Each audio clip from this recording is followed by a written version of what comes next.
Assalomu alaykum YouTube tomoshabinlari, hurmatli obunachilar. Bugungi sanamiz 7-may 2026-yil Bolgariya davlatidamiz. Dengizlarni ko'ramiz. O'zini ishlatgan so'zligida. Qayerda bo'lsa do'stlar, 1, 2, 3. Mana do'stlar. Qora dengiz. Yangi narsalarimiz.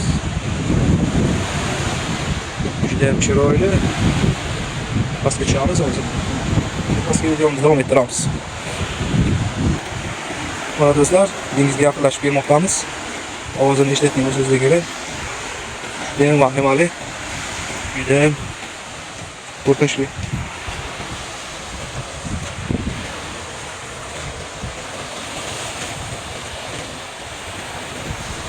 Mana bu narsalarni lekin ko'ramiz do'stlar. Menimcha bu dengiz o'tlari.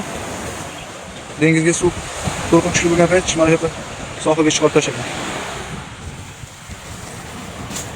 Shunaqa o'xshaydi.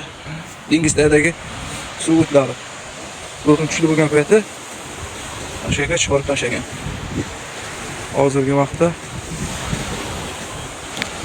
soat 7 bo'lyapti. Kechki vaqt.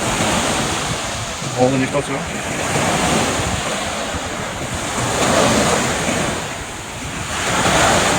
Ne vahimali o gidiyor qo'rqinchli. Lekin bu yerda menimcha akulalar yo boshqa dengizdan ular bo'lmaydi. Chunki suvi juda ham shugur.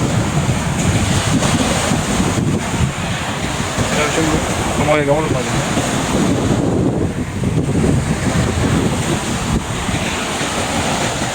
Havolar qiziq, iyun oylarida dedi. Sayohat ko'payib qoladi.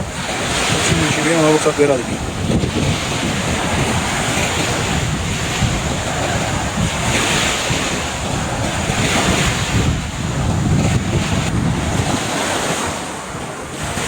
Dengiz bo'ylab manzum.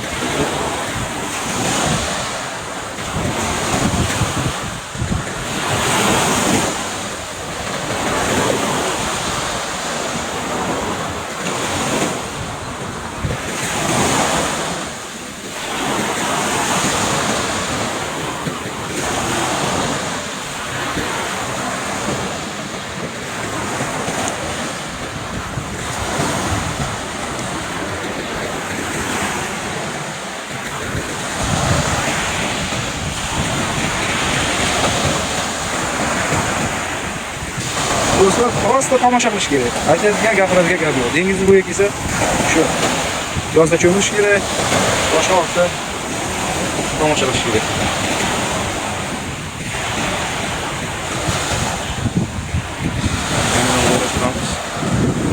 Dev bahar va dengiz.